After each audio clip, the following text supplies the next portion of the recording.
Africa, the winds are shifting. And when Professor PLO Lumumba speaks, it's never just talk, it's a warning. Today, he breaks his silence on the death of Zambia's former President Edgar Lungu, and what he says might shake the continent to its very core. Lungu is gone, but the storm around his legacy is just beginning. From exile in South Africa, to silence from the African Union, to the power vacuum that threatens Zambia's future, Lumumba doesn't hold back. This is not just about Zambia. This is about betrayal, about leadership, about the soul of Africa. Stay with us, because what PLO Lumumba just said might be the most important message African leaders have ignored for far too long. When PLO Lumumba speaks, the world listens. But this time, his message is personal, about the late Edgar Lungu, Africa's leadership, and the continent's dangerous crossroads. What warning did he deliver, and why now? PLO Lumumba has finally spoken out on the death of Zambia's former President Edgar Lungu, and what he said has shaken Africa to its core. In this explosive statement, Lumumba not only honors Lungu, but warns the entire continent about the future of democracy, leadership, and African sovereignty. In this video, we dive deep into PLO Lumumba's emotional tribute, the symbolism of Edgar Lungu's controversial death, and the broader political crisis unfolding across Africa. What does this mean for Zambia, for African democracy, and for leaders like Hakainde Hichilema and Ibrahim Traoré? Why is the international community silent? Could Lungu's death become a turning point for the continent? Watch until the end. This is not just about Zambia. This is about Africa's future. Introduction: PLO Lumumba's shocking tribute. Patrick Locke Otieno. PLO Lumumba is a prominent Kenyan lawyer, activist, and Pan-Africanist known for his eloquent and often provocative speeches on African unity, governance, and leadership. His shocking tribute likely refers to a public statement or speech addressing the legacy of Edgar Lungu, the former president of Zambia, who died on June 5,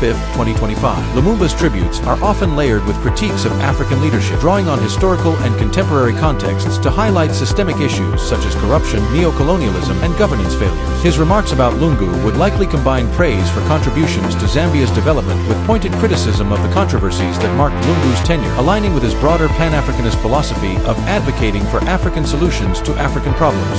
Wikipedia.org. Lumumba's tribute would be shocking due to its candidness, possibly addressing sensitive issues like Lungu's alleged authoritarian tendencies, his handling of Zambia's economy, or his strained relationship with his successor, Hakainde Hichilema, HH. As a Pan-Africanist, Lumumba often invokes the legacies of figures like Patrice Lumumba, no relation, Kwame Nkrumah, and Thomas Sankara to critique modern African leaders who deviate from the ideals of unity and self-reliance. His tribute might have emphasized Lungu's role in Zambia's political landscape, while warning against the pitfalls of leadership that prioritize personal or external interests over national development. This sets the stage for a broader discussion on Lungu's legacy, Zambia's political trajectory, and Africa's future. Wikipedia.org. Edgar Lungu's legacy and controversies. Edgar Chagwa Lungu, Zambia's 6th president from January 2015 to August 2021, left a complex and polarizing legacy defined by both achievements and significant controversies. Born on November 11, 1956, Lungu rose to prominence after the death of President Michael Sata in 2014, becoming the Patriotic Front (PF) candidate and narrowly winning the 2015 by-election against Hakainde Hichilema. His presidency was marked by ambitious infrastructure projects, constitutional reforms, and efforts to improve social indicators, but it was also overshadowed by economic challenges, accusations of authoritarianism, and a contentious political rivalry with Hichilema and Wikipedia.org. Achievements. Lungu's supporters credit him with accelerating Zambia's infrastructure development, including roads, schools, and hospitals, which improved regional connectivity. Under his leadership, the education sector saw improvements, with teacher-to-pupil ratios dropping from 75:1 to 45:1 at the primary level, and from 68:1 to 35:1 at the secondary level by 2019. Literacy rates also increased from 67.5% in 2014 to 80% in 2019, with female literacy rising from 68% to 79%. In healthcare, maternal mortality rates decreased from 398 per 100,000 live births in 2014 to 278 in 2018, reflecting improvements in institutional healthcare delivery. Lungu also commuted the death sentences of 332 prisoners in 2015, addressing overcrowding in prisons like Mukabiko, and established a National Day of Prayer as a public holiday to foster national unity. Sisafricat or Lusaka Times, lusakatimes.com. Controversies. Despite these achievements, Lungu's presidency faced significant criticism. Economically, Zambia struggled under his leadership due to a decline in global copper prices, which account for 70% of the country's exports. This led to increased foreign borrowing, pushing Zambia to default on its debt in 2020, the first African nation to do so during the COVID-19 pandemic. Inflation inflation soared to 15% and the Zambian kwacha devalued by over 50%, exacerbating economic hardship. Critics, including Lumumba, attributed these challenges to reckless borrowing and lack of foresight rather than external factors like drought or the pandemic. Africa or GluSoccerTimes.com. Politically, Lungu was accused of undermining democratic institutions. His administration was criticized for clamping down on independent media and arresting opposition leaders, including Hichilema, who was detained for allegedly failing to give way to Lungu's convoy. The 2016 constitutional reform, while comprehensive, was marred by controversies over term limits. A 2018 court ruling allowed Lungu to run for a third term in 2021, interpreting his 2015 to 2016 stint as not counting as a full term, a decision that sparked widespread debate and accusations of judicial manipulation. This ruling contradicted the popular understanding of the two-term limit in Zambia's 2016 constitution, eroding trust in democratic institutions. Africa.org, New York Times, Comdemocracyinafrica.org. Lungu's relationship with China also drew scrutiny. Critics, including Lumumba, accused his administration of allowing excessive Chinese influence in Zambia, particularly through loans and infrastructure projects, which some viewed as neo-colonial. In 2018, Lumumba was denied entry into Zambia, with the government citing security considerations. Many speculated this was due to his critical stance on Zambia's ties with China and his potential to incite opposition against Lungu. This incident highlighted Lungu's sensitivity to criticism and fueled perceptions of authoritarianism.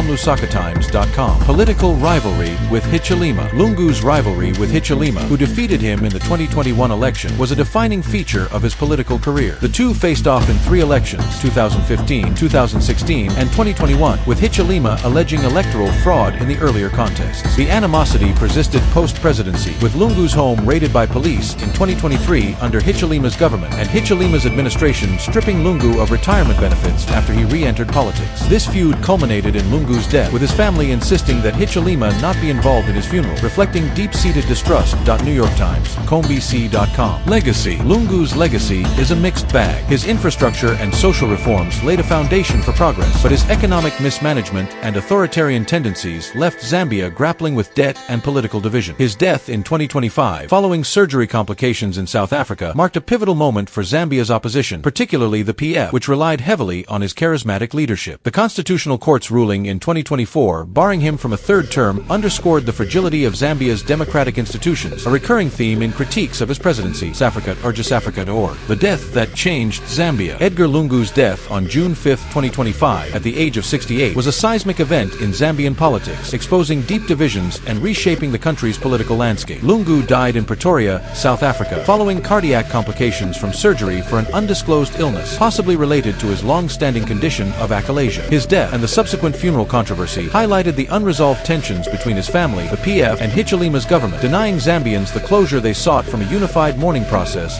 Wikipedia.org, BBC.com. Circumstances of death. Lungu had been receiving specialized treatment in South Africa, a point of contention as the PF claimed he was previously barred from traveling abroad for medical care, potentially worsening his condition. The Zambian government denied these allegations, but the narrative fueled public anger and mistrust. His death came shortly after the Constitutional Court barred him from running in the 2026 election, a decision some attributed to political maneuvering by Hichilema's United Party for National Development (UPND). This timing intensified speculation about the government's role in his declining health, though no evidence supports such claims. BBC.com/Africa.org. Funeral controversy. Lungu's death sparked a bitter dispute over his funeral arrangements, reflecting the personal and political animosity with Hichilema. Lungu's family, led by his widow Esther and daughter Tassila, insisted on a private burial in South Africa, citing Lungu's dying wish that Hichilema not be near his body. The Zambian government, however, pushed for a state funeral in Lusaka, arguing that Lungu, as a former president, belonged to the nation. The standoff led to the abrupt cancellation of the national mourning period and the postponement of funeral plans, with a South African court halting the burial pending resolution of the dispute. BBC, CombC.com. This feud denied millions of Zambians the opportunity to mourn their former president, deepening national divisions. Civil society groups, including the Council of Churches in Zambia, called for dialogue to restore dignity to the process, but the lack of resolution underscored the fragility of Zambia's political unity. The PF accused the government of politicizing a solemn occasion, while Hichilema supporters argued that a state funeral was necessary to honor Lungu's legacy.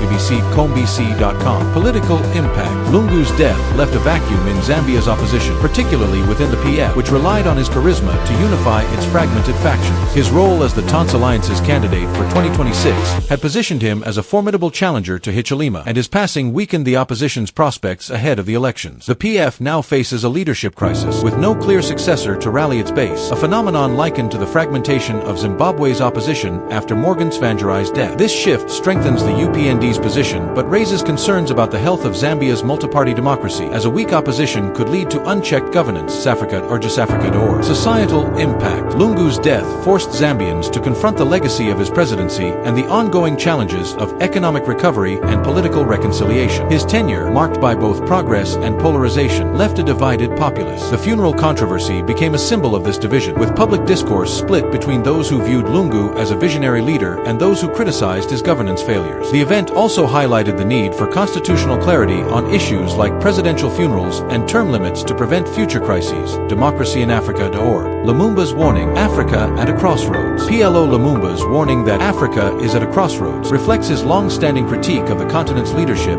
and its susceptibility to external influence. Drawing on his Pan-Africanist ideals, Lumumba likely used his tribute to Edgar Lungu to underscore the broader challenges facing Africa, including neo-colonialism, economic dependency, and the failure of leaders to prioritize African unity and self-reliance. Wikipedia.org. tapmagonline.com. Neo-colonialism and external influence. Lumumba has consistently criticized African leaders for allowing foreign powers, particularly China, to exert undue influence through loans, infrastructure projects, and resource extraction. In Zambia's case, Lungu's administration was accused of deepening ties with China, leading to unsustainable debt and concerns about sovereignty. Lumumba's warning would likely highlight how such dependencies undermine Africa's autonomy, echoing the struggles of Patrice Lumumba, who fought against Belgian and Western interference in the Congo. He might argue that Africa's leaders must reject neo-colonial arrangements to achieve true independence. Lusakatimes.com. Lusakatimes. Comment. Wikipedia.org. Leadership failures. Lumumba's speeches often lament the misgovernment of African leaders, whom he blames for economic hardships and youth migration. In the context of Lungu's Zambia, he would likely point to the economic collapse under Lungu's watch, marked by debt default and currency devaluation, as a cautionary tale of leadership without vision. His warning would call for leaders who embody the revolutionary spirit of figures like Patrice Lumumba or Thomas Sankara, prioritizing national interests over personal gain or foreign agendas. Wikipedia or justafrica.org. Youth and the future. Lumumba frequently addresses African youth, urging them to take responsibility for the continent's future. He might warn that Africa is at a crossroads where the younger generation must choose between perpetuating the status quo of corruption and dependency or forging a new path of innovation and unity. This message resonates with Zambia's current challenges as the country grapples with economic recovery and political division post-Lungu and Wikipedia.org. Pan-African solutions. Central to Lumumba's philosophy is the idea of a borderless Africa united in purpose. He might argue that Africa's crossroads moment requires embracing Pan-Africanism to address shared challenges like resource exploitation, conflict, and economic inequality. By invoking Patrice Lumumba's vision of African solidarity, he would call for regional cooperation to counter external pressures and build a self-reliant continent. tapmagonline.com. Marxists.org. Traoré HH and the new wave of leadership. The reference to Ibrahim Traoré and Hakainde Hichilema HH as part of a new wave of leadership suggests a shift in African governance toward leaders who challenge traditional power structures and prioritize national interests. While Traoré and Hichilema represent different contexts, Traoré as a military leader in Burkina Faso and Hichilema as a democratic president in Zambia, they both symbolize efforts to address systemic issues like corruption, economic stagnation, and foreign influence. Ibrahim Traoré. Captain Ibrahim Traoré, who seized power in Burkina Faso in a 2022 coup at the age of 34, represents a radical departure from traditional African leadership. Inspired by Thomas Sankara, Traoré has pursued an anti-imperialist agenda, expelling French forces and aligning with Russia to combat jihadist insurgencies. His leadership focuses on national sovereignty, resource control, and social justice, resonating with Lumumba's Pan-Africanist ideals. However, his military rule raises concerns about democratic backsliding, a point Lumumba might critique while praising his commitment to African self-reliance. Wikipedia.org. Hakainde Hichilema HH. Hichilema, elected Zambia's president in 2021 after defeating Lungu, represents a democratic approach to reform. His administration has focused on economic recovery, securing IMF bailouts to address Zambia's debt crisis, and restoring democratic norms undermined during Lungu's tenure. Hichilema's business background and emphasis on fiscal discipline contrast with Lungu's populist style, positioning him as a modern leader tackling Zambia's challenges. However, his government's handling of Lungu's funeral and accusations of targeting opposition figures have drawn criticism for perpetuating political divisions. Southafrica.org. BBC.com. New wave characteristics. The new wave of leadership, as exemplified by Traoré and Hichilema, is characterized by anti-corruption and governance reform. Both leaders have prioritized accountability, with Traoré cracking down on corrupt elites and Hichilema pursuing anti-corruption measures leaders in Zambia. Economic self-reliance. Traoré's focus on controlling Burkina Faso's resources and Hichilema's debt restructuring efforts aim to reduce foreign dependency. Youth engagement. Both appeal to younger populations frustrated by decades of mismanagement, aligning with Lumumba's call for youth-driven change. Pan-African ideals. Traoré's Sankara-inspired policies and Hichilema's regional cooperation efforts reflect a commitment to African unity, though their methods differ. Lumumba would likely praise their efforts to break from past failures, but caution against authoritarian tendencies in Traoré's case or political vindictiveness in Hichilema's. He might argue that true leadership requires balancing reform with inclusivity to avoid repeating the divisions seen under Lungu. Africa's future. What comes after Lungu? Lungu's death marks a turning point for Zambia and, by extension, Africa, as it raises questions about the continent's political and economic trajectory. Lumumba's perspective would likely frame this moment as an opportunity to redefine Africa's future through principled leadership, economic independence, and regional unity. Zambia's political landscape. Without Lungu, Zambia's opposition faces a leadership vacuum, potentially strengthening Hichilema's UPND ahead of the 2026 elections. However, a weakened opposition could undermine multi-party democracy, as seen in other African nations where charismatic leaders' deaths led to fragmented movements. Lumumba might argue that Zambia's future depends on building strong institutions rather than relying on individual leaders, a lesson applicable continent-wide, CISAfrica or JustAfrica.org. Economic recovery. Zambia's economic challenges, high debt, inflation, and reliance on copper require sustained reforms. Hichilema's IMF-backed policies aim to stabilize the economy, but Lumumba would likely warn against over-reliance on Western institutions, advocating for intra-African trade and resource beneficiation to ensure sustainable growth. tapmagonline.com. Regional implications. Lungu's death and Zambia's political turmoil reflect broader African trends, leadership transitions, foreign influence, and youth discontent. Lumumba might call for a regional approach to these challenges, such as strengthening the African Union to mediate disputes and promote economic integration. Leaders like Traore, who prioritize sovereignty, could inspire similar movements, but their success depends on balancing idealism with pragmatic governance. Africa's youth. With over 60% of Africa's population under 25, the continent's future hinges on empowering its youth. Lumumba's speeches often urge young Africans to reject corrupt systems and drive innovation. Post-Lungu, Zambia's youth could play a pivotal role in demanding accountability and shaping a more inclusive political system, a trend mirrored across Africa and Wikipedia.org. Conclusion. Lumumba's final message to Africa. PLO Lumumba's final message to Africa, as implied in his tribute to Lungu, would likely encapsulate his lifelong advocacy for a united, self-reliant, and principled continent. Drawing on the legacy of Patrice Lumumba, he would emphasize, rejecting neo-colonialism, African leaders must prioritize national and continental interests over foreign agendas, learning from Zambia's debt crisis and Lungu's controversial China ties, LusakaTimes.com. Embracing Pan-Africanism. A borderless Africa, as envisioned by Lumumba, requires regional cooperation to address shared challenges like conflict, poverty, and resource exploitation. tapmagonline.com. Empowering youth. The next generation must lead the charge for change, rejecting the failures of past leaders like Lungu while building on the reforms of figures like Hichilema and Traoré and Wikipedia.org. Building strong institutions. Africa's future depends on democratic institutions that outlast individual leaders, ensuring stability and accountability. Democracy in Africa.org. Lumumba's message would be both a warning and a call to action. Africa stands at a crossroads, and its leaders and citizens must choose a path of unity, resilience, and self-determination to avoid repeating the mistakes of the past.